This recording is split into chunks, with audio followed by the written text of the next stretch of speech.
Good morning. Today's reading is from Matthew chapter 7, verses 1 to 26. When morning came, all the chief priests and the elders of the people took counsel against Jesus to put him to death. And they bound him and led him away and delivered him over to Pilate the governor.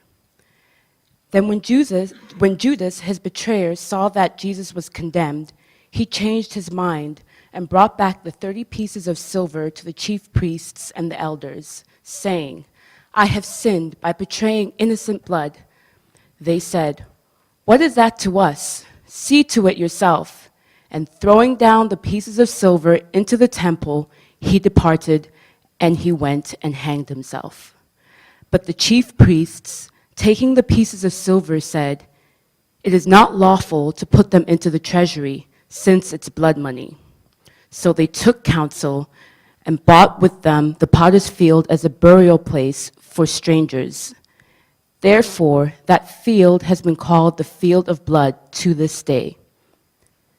Then was fulfilled what had been spoken by the prophet Jeremiah, saying, "And they took the 30 pieces of silver, the price of him on whom a price had been set by some of the sons of Israel, and they gave them for the potter's field, as the Lord directed me."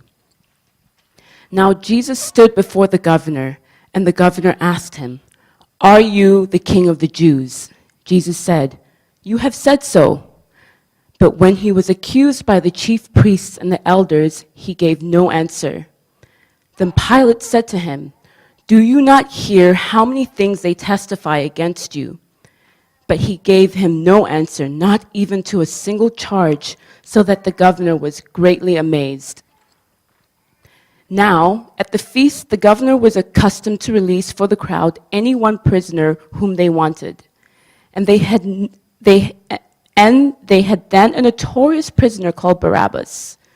So when they had gathered, Pilate said to them, "Whom do you want me to release for you, Barabbas or Jesus, who is called Christ?" For he knew that it was out of envy that they had delivered him up.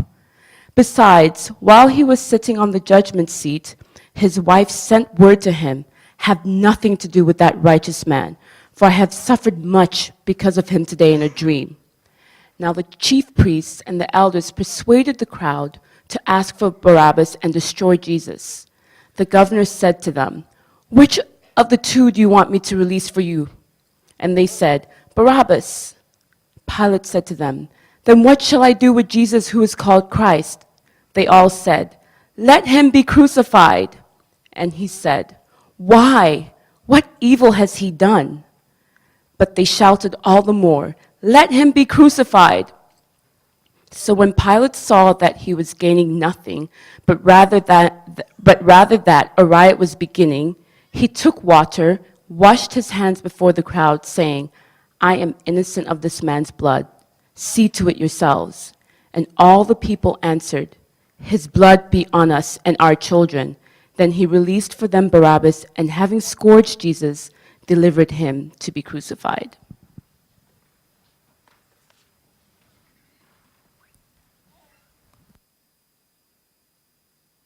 Try that again. Good morning, church.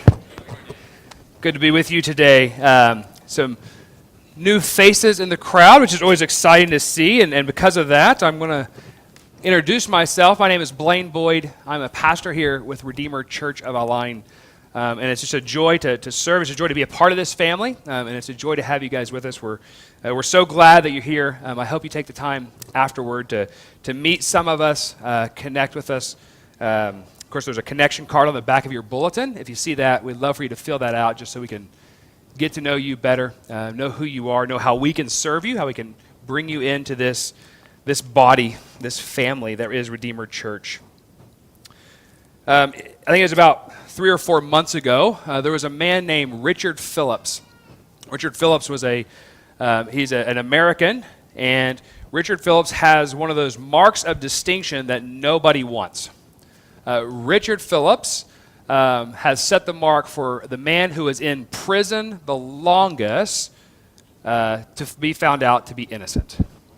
That more than anyone else in the history of the American prison system, Richard sat in a jail cell waiting to be freed, waiting to be exonerated, sitting in a jail cell for a crime he did not commit. He was in there for 45 years waiting for evidence to come forward that he actually did not commit the murder that he was accused of committing. And it just happened, I think it was maybe in December. I remember reading the headline that man freed from prison after 45 years. And of course, my mind is just like, how does this injustice happen? How does an innocent man, who when finally the evidence came forward, he was clearly innocent. How does this innocent man get through the entire legal proceeding and get put into prison? Like what happened? You know, it just like physically what happened? Like where did the evidence go wrong? Where did the police mess up? Where did the prosecutors who brought the charges? Was it the judge or was it the jury? Who messed up in this situation? But even deeper than that, I think one of the questions that I always wrestle with when I read these, and you read way too many of these kinds of articles, but like, what went wrong in here? Like you don't read about these stories with finding out that someone's heart was just messed up that led to this. That there was a witness who was willing to lie for whatever reason. There was a police force that was willing to plant false evidence for whatever sinful reason you would plant false evidence. Or there's a prosecutor who's just overzealous and he wants to make a name for himself in one of these big cases. And so he prosecutes a man he should never have prosecuted. Or there's a jury who even though the evidence wasn't there, they go ahead and convict on maybe racial bias or one of these things. That what's going on in people's hearts that allows an innocent man to go all the way through the process and get thrown into prison? In the same way that we have those questions, don't we have those questions about how an innocent man back in around 30 A.D., an innocent man went from being charged all the way through the process to being put on a cross?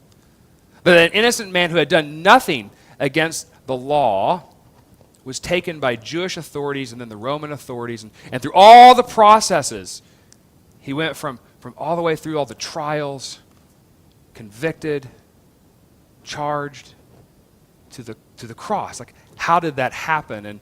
And that is what we see in our text today. In chapter 27, we ultimately see how this innocent man was ultimately delivered up to the cross. Like what went wrong? Not just like physically what went wrong, who said this or did that. But like we actually get to zoom in and see like what was the heart problems? What was the sin problems that was causing the injustice that led Jesus to the cross? And the whole passage, what we're seeing in this passage is that kind of concept of this innocent man being delivered up to death. In verse 2, we see this idea that the Jewish authorities, the chief priests and the elders, they delivered him to Pilate. And in the very last verse of our text, in verse 26, we see that Jesus was delivered, or Pilate delivered him to be crucified. So this is where we're looking at that process of an innocent man being delivered to his punishment of death. And we get to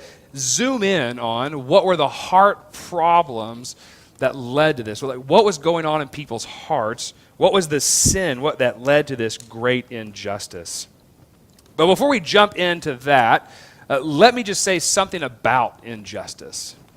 What is injustice? How do we think about it? We clearly see Jesus here. We clearly see that this is a huge injustice, that an innocent man would be taken through a trial, convicted, and killed. Now, this innocent man was given a punishment that he did not deserve. That clearly we see that injustice. But what I want to do is even frame the concept of biblical injustice for us, that we recognize that injustice just doesn't happen here, but that injustice happens every day in our lives and every day in our relationship with God. Because I think one of the problems when we read a text like this and we see this extraordinary sin, this extraordinary injustice, where the God-man himself is delivered up to his death, that it's so extraordinary that we fail to recognize ourselves in the story, that we fail to recognize that we have the same heart problems, that we commit the same types of injustice toward God every single day. I love how Greg Allison, he gives us a helpful definition to start thinking about injustice. Greg Allison, who's a seminary professor back in the U.S., he says, injustice is simply this. It's a very simple definition. It's fairly giving to people what they are due. That is, it's the administration of reward and punishment given on what people are due. So when we think of Jesus dying on the cross, he's given a punishment that he was not due, which is injustice. But at the same time, injustice is failing to give Jesus what he is actually due. So it's also injustice that the King of the universe could be sitting in Jerusalem and that the people did not fall down and worship him. That itself is an injustice because it's a failure to give Jesus what he's due. And so when we bring God, when we think about ourselves, when we bring God into this equation, and we think about injustice toward God, it's fairly giving to God what he is due, then we should all look at our own lives and see those injustices stacking up. That every day in my life, in some way, I fail to give God the worship he is due. I fail to think rightly and well about his glory and his splendor and his majesty. I fail to be obedient to him and his commands, which he is rightly due. If I look at my own life and I think about the injustices of myself, of not giving God what he's due, and I look at just from this week, those injustices pile up and continue to pile. And I think that's good for all of us as we approach this extraordinary injustice, to recognize that this injustice is something not unique. That the concept of injustice is not something unique to these people in this extraordinary time of Jesus' trial, but it's something that we all share in. That the very heart condition that causes them to lead Jesus and deliver him up to the cross is the same heart condition that we all suffer from. That's why we need Jesus. So in doing this, what I want to take this text, we're going to do it a little differently than we normally kind of take the text. I want to take that idea of injustice, the idea of what went wrong, looking at the heart of people, and I just want to pull out some of the characters. Like, who were the actors? Who were those responsible for Jesus going to the cross, and to looking at them individually. And I want to look at 5 different actors or people in this passage, 5 different deliverers, in a sense, right? That idea of not the way that Jesus delivers us from sin, but those who delivered Jesus to the cross. And so before we jump into those 5, let me just lay out the scene a little bit, just so we have the working picture, what was going on here. After last week, we looked at the trial before the chief priests and the elders, the council, the Sanhedrin. They decided, yes, we're going to take this man, Jesus, we're going to take him to the Roman authorities. And we see that conclusion happen in 27, verse 1 and 2, that the chief priests and the elders say, yes, we're going to put this man to death. And they're going to deliver him to Pilate the governor, because they didn't have the authority as the Jews. They needed the Romans to kill Jesus. And so they're doing that. And then we have this little kind of excerpt into the story where Jesus shows up. He recognizes that Jesus is going to be put to death because of what he did as the betrayer. What's really interesting is betrayer in Greek is the same word for deliver up. So another way to read this in verse 3 is that Judas, the one who delivered him up, the betrayer, saw that Jesus was condemned. So that idea of delivering up is still there. So he comes in, recognizes, oh my goodness, what have I done? An innocent man is going to die because of me. And he tries to make it right. He throws back the coins. The chief priests and we see them, they can't take the money, right? They're like, wait, no, that's blood money. So they go out and buy the field. And then we go back, and so they actually take Jesus before Pilate to issue the charges or accusations against him. Pilate hears them all. Jesus just remains silent, and Pilate actually says he was greatly amazed by Jesus as he takes on these charges. And so Pilate was like, wait, this is an innocent man. He recognizes this is an innocent man. I don't want to be the one who kills him. But instead of just releasing him, he comes up with his plan, right? His plan is, well, I'll just, on the feast of Passover, I always give back one prisoner. That was something that the governor was accustomed to do, it says in the time of the Passover. So he's going to give back a prisoner. So I'll just have them take Jesus back. Right, that's what I'll do. I'll let them choose him back, and that way they choose him. I don't have to free him. They'll take him. So they put Jesus next to this rebel, this insurrectionist, this person who has fought against Rome. He's a murderer, Barabbas. And Pilate's thinking, oh, it'll be fine because they'll take Jesus, and my hands will be clean. And then, well, they didn't take Jesus. That the chief priests and the elders went and got the crowd to call for Barabbas, the murderer. And then Pilate's like back into this court. He's like, oh, what do I do now? Like, they were supposed to take Jesus. They didn't take Jesus. Well, what do you want me to do with Jesus? They start yelling to crucify him. Again, we can imagine that the chief priests and the elders are pushing this forward. And so then he's backed into a corner, Pilate, and he sees that this riot is forming, and he tries to wash his hands of the blood. He says, this is on you. And the Jewish people say, yes, the blood is on us and our children. Pilate releases Barabbas. Jesus is scourged, which means whipped, beaten, and delivered him over to be crucified. So that's the delivering, the delivering of Jesus from the Jewish Sanhedrin, the council, to Pilate, and Pilate over ultimately to be crucified. So how did this happen? How did this whole scene play out? What was going on in the hearts of people that allowed for this whole scene to play out? And we see that the 5 deliverers who played a role. What went wrong? Something went wrong with these 5 individuals. We first see the greedy one. So of the 5 deliverers, we first see the greedy one, who is Judas. What went wrong? Well, it started with a man who was greedy, Judas. He sold out his friend for 30 pieces of silver. Some people try to make the claim that Judas, what Judas was trying to do was to take Jesus and put him in a place that he had to exert his power. That Judas was attempting to place Jesus in a place where everyone would find out that he's actually the Messiah. But the Bible just doesn't give us that.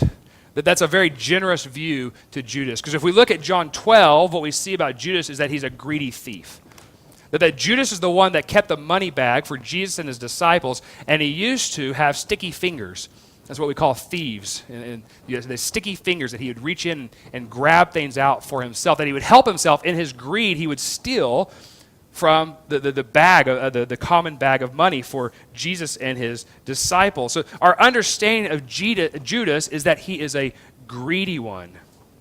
So what happened here was not that Judas was trying to put Jesus in a place where he had to prove himself to be the Messiah, but Judas was trying to make 30 pieces of silver. What Judas didn't recognize is that his little sin of greed, his little selling out of Jesus, would actually lead to the consequence of his death. That's when he realized, it says when he saw that Jesus was condemned, which probably means he saw that Jesus was going to die, everything changed. Like, it was never Judas' intent that he would die. He was thinking, I've seen this man Jesus calm storms, heal lepers, open the eyes of the blind. Like this man Jesus, nothing's actually going to happen to him. I can get away with my 30 pieces of silver and everything will be fine. That I can make this betrayal and it ultimately won't affect Jesus, who is all powerful. And so when he saw that Jesus was actually going to condemn to die, he felt the weight, he felt the guilt, he felt the regret of that decision. What happened to Judas is that a greedy heart snowballed into delivering up Jesus to death. We use snowball. It's a term in the U.S. Like, you take snow and you start a little ball and then you roll it on the ground and it collects other snow, and so it just grows and grows and grows and grows and grows until it's out of your control. What Judas's sin of greed ultimately, unexpectedly led Jesus to the cross, delivered him up to the cross. And so I think that's something. We look at Judas and his greed and we realize that, wow, we all wrestle with greed at some level. I can confess that in my own life. And what's more is that we've probably all been in a situation where a little sin or we try to get away with something really small and it grows out of control for us. Like, have you ever done that? Have you ever been the one who told a little lie to get out of a situation, but then that lie led to another lie, and that lie led to another lie, and that lie led to a bigger lie, and then all of a sudden, like, you can't even keep track of all the swirling lies that you're in, and you're just in this, like, huge mess, but it was just that one first sin and all the consequences that it led to.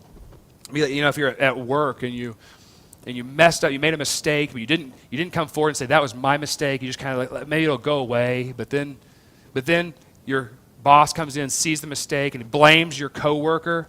And you're like, oh, didn't want him to get in trouble. But then your coworker actually gets fired, and you're still like, oh, I didn't see that happening. And then the coworker's family is like crying and yelling at them, and they're getting deported, and they have to leave. And you're just like, it's just one little mistake. Right? It's just like one little sin snowballed out of control. And in many ways, I think that's exactly what happened to Judas, that his greed led him to do something he never expected the consequences to lead to Jesus' death. What went wrong was greed. What went wrong was simple greed in Judas' heart. And a sad thing, we don't have time to get into it today, but a really sad thing about Judas is that when he recognizes his guilt, when he recognizes his injustice that he's done, when he recognizes his own sin, sadly, Judas tries to fix it himself. That Judas realizes that he's messed up. So what he does is he goes back, he returns the silver as he should have done. But then he tries to, and we don't know if it's out of his shame, we don't know if it's out of his guilt, we don't know what his motivation was, but he tried to fix the situation by killing himself. That his way of making up for his sin was his own blood. And his own blood would be no good to justify him. He needed Jesus' blood. But he missed that. He went out by himself. He tried to take the justice on himself and into his own hands, which led him ultimately nowhere. So what went wrong? What went wrong was Judas. And Judas is greed in his heart. The second deliverer we see are the envious ones. The envious ones, which are the chief priest and the elders. So as the chief priest and the elders, we could call them the council or the Sanhedrin. They're the one that took counsel against Jesus to put him to death. And one thing we know about the chief priest and the elders is that they too, like Judas, knew that Jesus was innocent. They knew that Jesus was innocent. And in fact, when Judas brings back the money to them, right, and he throws back the money to them, they're like, wait, we can't take this. You see the irony there, right? that they're willing to lie against Jesus to see that he dies, but they're unwilling to follow the little thing of the law of putting blood money back into the treasury. But they say, whoa, that's blood money. That's unclean money. We can't take that back into the treasury, so we're going to go buy this field. There's a recognition in the chief priests and the elders that something is going wrong here. That this was an innocent man that we put forward. I think that we see that again as these same chief priests and elders take this man, Jesus, before Pilate. And Pilate's saying, what is wrong? And they come up with many things that they testify against him. Well, we know even from their trial, there was only one thing they charged him with, which was blasphemy. That he claimed to be the Messiah, the Son of God, that no other charges stuck to Jesus because he was completely innocent. That Jesus was a completely innocent one. And so now you have the same chief priests and elders who are before Pilate piling on the charges against them. Like, where did they get these charges? Of course, they were probably made up. And interesting, we know too, just from historically speaking, that Rome never involved themselves in purely religious matters. So Rome never would have crucified Jesus just for the blasphemy charge that the Jewish chief priests and elders had. No, they only crucified people when there was a rebellion and there was an insurrection, when people were against the state. People were building a movement against Caesar. And so we can imagine that even the charges they brought weren't about blasphemy, not about him claiming to be the Son of God, but they're bringing charges. And we see actually in Luke that the charges were, this man is threatening Rome. That this man is building an army against Rome. He's building a nation against Rome. They were all lies. That the chief priests and the elders were willing to bring forth lies. Even when they're in the crowd and Pilate's like, what has this man done to be crucified? They answer nothing and just continue to yell, crucify him. What led them to this? What led them to this place where they were willing to put an innocent man up to death? Well, we see it. We see it in verse 18. Pilate knew that it was out of envy that they had delivered him up. That Jesus threatened what they wanted. That Jesus threatened to pull people to... Jesus taught with authority and demonstrated his authority in ways that chief priests and elders could never do, which gave Jesus an authority that chief priests and elders could never have, and they were envious of it. That in their heart, the very reason they were doing is that envy that creeps in. We are not immune from envy. We ourselves look at others and want what they have. We want their positions. We want their wealth. We want their popularity. We want their jobs. That little seed of envy plants in us, and it doesn't play itself out on the extraordinary stage that the chief priests and elders' envy played out, but it plays out still in our lives as an injustice against God. And I think what's really scary is the way that we see this envy play itself out. In that the chief priests and the elders, if we understand a conversation that took place in John 11, actually thought themselves to be doing a good thing. They actually thought themselves to be saving the nation of Israel. In fact, in that, Caiaphas, the high priest, says, it's worth one man's life that we would save the nation. So what happens is they have envy in their hearts, but that their wicked, deceitful hearts trick them into thinking they're actually doing a good thing, which leads them to one of two things. One is they're recognizing that this is an injustice, but they're just willing to do it for the greater good. The danger of committing sin for the greater good. That this thing is something that is bad, it's against God's law, it's disobedient, but it's worth it because it leads to a greater good. And I'm not suggesting that there will be no time in the history of the world where that scenario doesn't play out, that there's some thing that has to happen that is what we would consider technically a sin, that would be done for the greater good. You know, people will even talk about Rahab in Scripture. Like, she lied to the people that were looking for the spies. She lied in order to protect them and to be able to save their lives and help the nation of Israel, help God's people. There's lots of stories. World War II, you have all these stories about people doing what we would just on their face would appear to be sins, but they're doing them for the greater good, like Corrie ten Boom and some of these stories, right? And so I'm not saying that that's never. I'm not saying that there's never that circumstance where we wouldn't do something for the greater good. But what we see here in the chief priests and the elders is their heart is so deceptive. That can we actually ever trust our heart that we're actually seeking the greater good? How will you know when you justify this sin for the greater good that actually is for the greater good and not just your desire to sin? Because what we know here is that though they thought they were doing something for the greater good, ultimately they were doing it because they were envious of Jesus. And I actually kind of hope that that's the situation, because if that's not the situation, that means they're just completely deceived. That they don't even recognize that killing an innocent man is wrong. That they're not even attempting to try to justify that. That in their warped, envious, twisted heart, they've come to the place where killing innocent people is okay. And I think that's an even scarier place to go.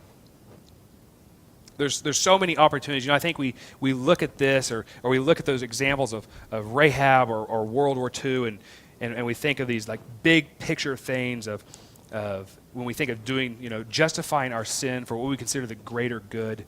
And that's the category we use for that. But what I would really encourage us is even to think about and reflect on in our own day-to-day lives, the way that we play that little game. The way that we play the game of justifying what is probably sin because of our deceptive heart for a greater good. I don't know, don't have all the ideas, you know, but maybe some of us, we're like we get home and we think to ourselves, like, you know what? My justification is my wife really enjoys watching TV with me. So I'm going to spend the next 4 hours sitting by her and watching TV. And that's a way I'm loving my wife. And so we justify, like I'm going to spend the next 4 hours doing this because I love my wife. And that seems to be the greater justification. But maybe what's behind that is that you're actually just lazy. That maybe you're sitting next to your wife on the couch and doing family time. Maybe that's a justification for your laziness and that you actually don't want to go out and do something of service for your neighbor or your service for the church or service for God. But no, it's good. It's family time. Guys, that has to be, right? We do these little games and we justify what our flesh desires. And there may be others of you that are the exact opposite. Like your spouse or your family, or there's someone who really needs you, like you have a relationship that you should be pouring energy into, but that's not a fun, that doesn't fulfill you, that doesn't, you know, you don't get your joy from that, and so you neglect that to do something else. Maybe it's ministry, maybe it's work, or one of these other things. And they say, hey, what about me? What about our relationship? What about pouring in here? You're like, it's for the greater good, right? It's for work. Someone's got to put food on the table. Yeah, but you've worked overtime every week. You know, or it's ministry. Like, how could you argue with ministry? Like, I know I haven't spent any time with my family in a month, but it's for ministry. Or that we have these justifications in our everyday lives, these little ways that we justify our sin for this greater good. We justify a neglect of someone. We justify satisfying our flesh because it's for a greater good.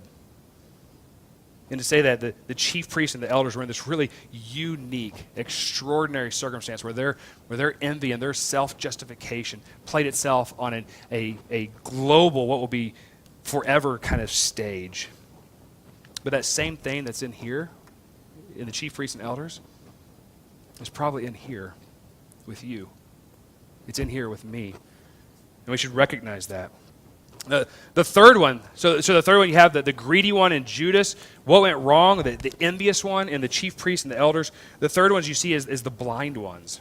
The crowd. I don't want to spend much time on this, but to recognize that there's this group of people, the crowd, who are just kind of manipulated by false teachers into going along with incredible injustices.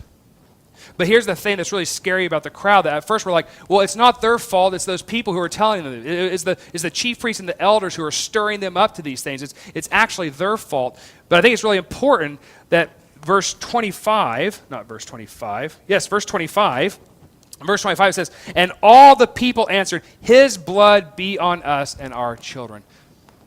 I think Matthew includes that to reflect the guilt of the people. That just because they were manipulated by the chief priests and the elders, they are not innocent of what they've done. If anything, this should stir us toward crowds who are being manipulated to believe something other than the truth about who Jesus is. That there are many who would fit into this crowd, that there are many who fail to worship Jesus. There are many who would happily give over Jesus to death because they have a teacher that is telling them something false about who Jesus is. And their excuse when they get before God cannot be, well, they told me so. It's their fault. That they will have to account for themselves in their rejection of Jesus. Therefore, it is for the church to go into the crowd and let them know who Jesus really is, to bring the truth, to pull them out of that blindness. I don't have time to go more into them, but just to know that they play their part, and they are too part of the injustice. And what went wrong with them was not their greed or their envy, but ultimately their ignorance. The four. So you have the greedy one, the envious ones, the blind ones, and finally you have the fearful one. What went wrong? Fear. Fear has an incredible power over our hearts. Fear leads us into all kinds of sin and injustice. And that's exactly what we see with Pilate. What's very clear with Pilate as we look at this is that Pilate knows that Jesus is innocent. Further, Pilate actually has the authority to stop it.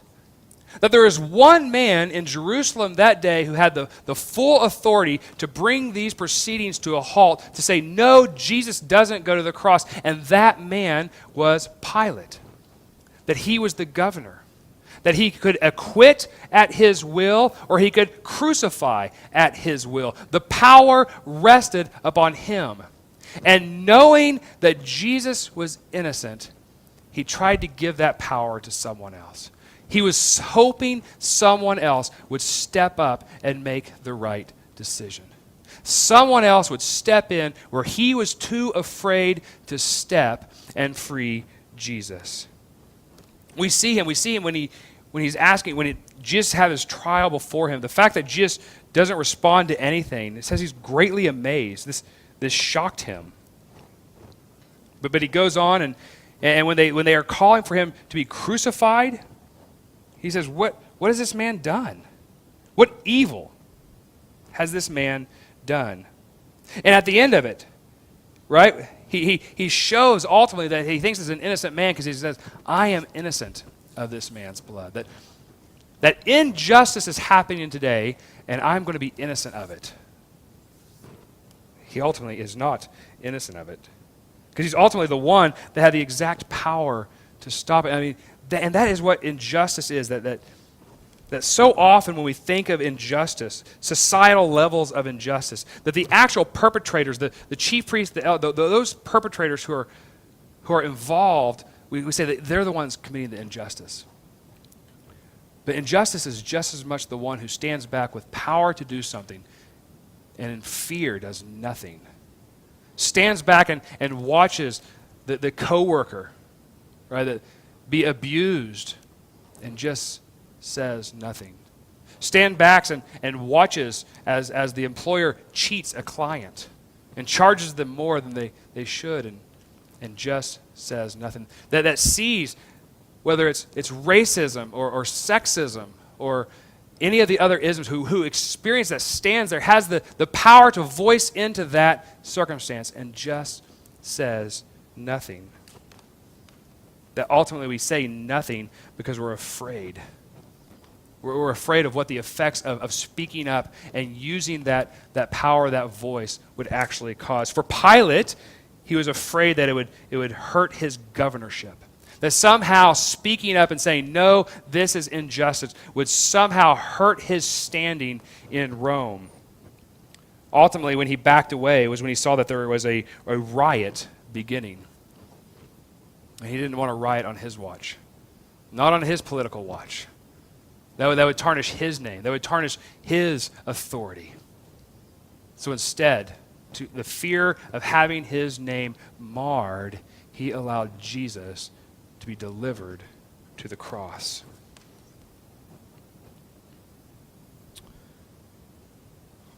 A lot went wrong.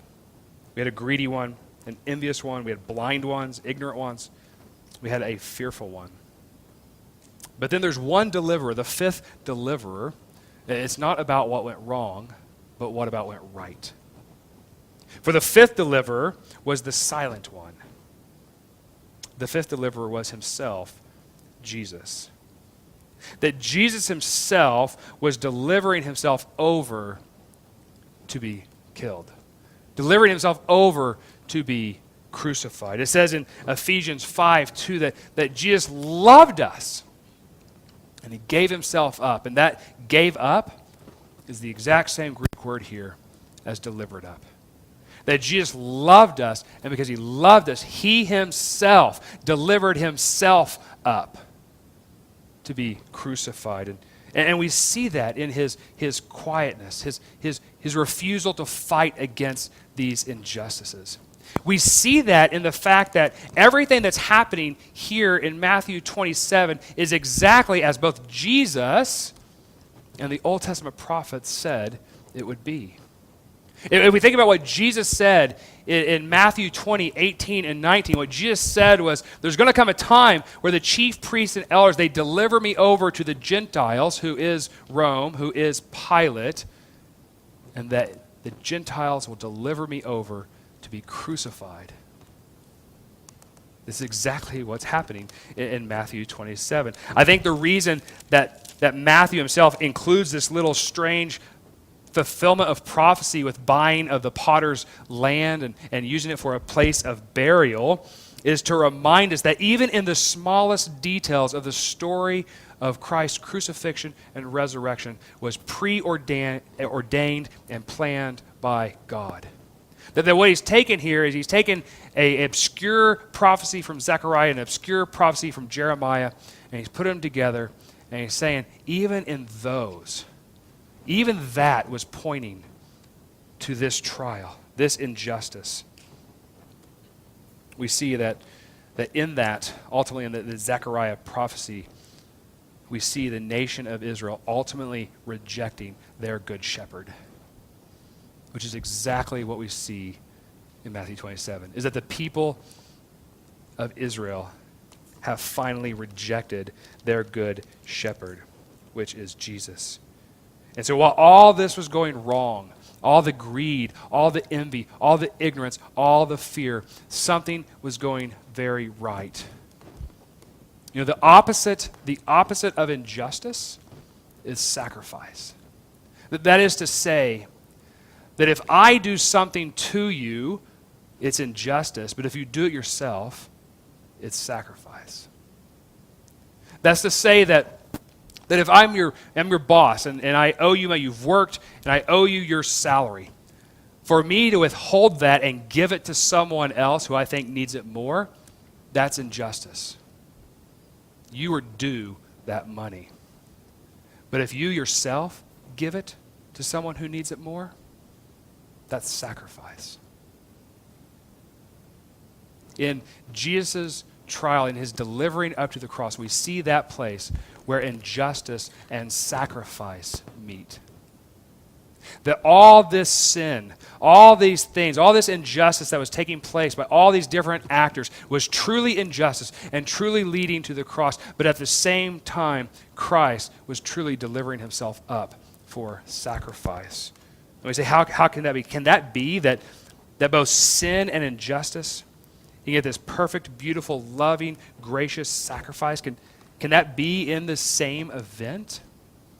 If this is something that was planned by God, if Jesus is just doing the very thing that was ordained for him to do in delivering himself up, doesn't that just cancel out the injustice?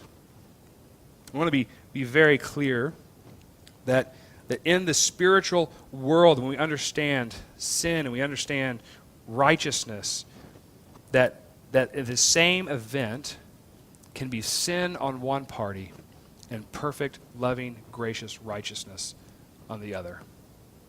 That men's intent here was not to save the world. Men's intent was to deliver someone up to death. Men's intent were greed. Men's intent was envy. Men's intent was fear and to protect ourselves.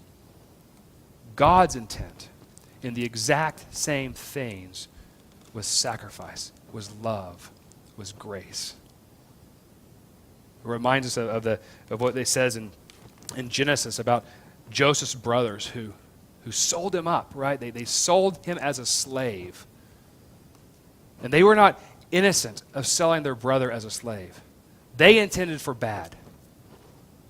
but God intended for good. And he used that sin of selling a slave to taking a person into Egypt, Joseph, who would save, during the famine, would save his people and his nation of Israel.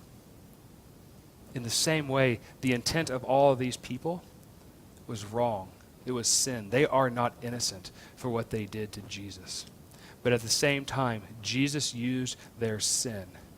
In his powerful sovereignty, in his plan, he used their sin to offer up the greatest act of love and grace and sacrifice the world has ever seen. When Peter talks about this event, the very thing in his sermon in Acts 2, he holds both the injustice and the sacrifice together. And he says, Jesus, delivered up by the definite plan of God, the definite plan of God. This was ordained by God that Jesus would do this, that he would die in this way for the sins of those who would believe in him. That Jesus was crucified by you and lawless men. So at the same time that Jesus does this incredible act of grace and love, men sinned and are guilty of that. It's just that God is powerful enough that he takes even our evil motives, even our sin, and he has the ability to turn it into good. So what went wrong? Lots. What went right was God's plan of salvation moving forward to the cross. What went wrong was a lot of sin. A lot of results of the hearts that we as sinners have. What went right is God's plan to deal with that sin. What went wrong? In unjust men delivered Christ to his death. What went right? In that death, we find the redemption for our sins. And 3 days later, he rose again, defeating that sin and defeating that death, finally. What went wrong? Injustice. What went right was sacrifice. Let's pray. Father, your perfect will, perfect goodness, perfect grace, perfect love, Lord, it astounds us. Lord, your perfect sacrifice in the face of sinful men, in the face of our sinful hearts, in the face of our injustice against you, Lord, you provided a sacrifice, a sheep to the slaughter. Father, help us believe. Help us recognize Christ's love and grace for us, and help us worship him now. In Jesus' name we pray. Amen.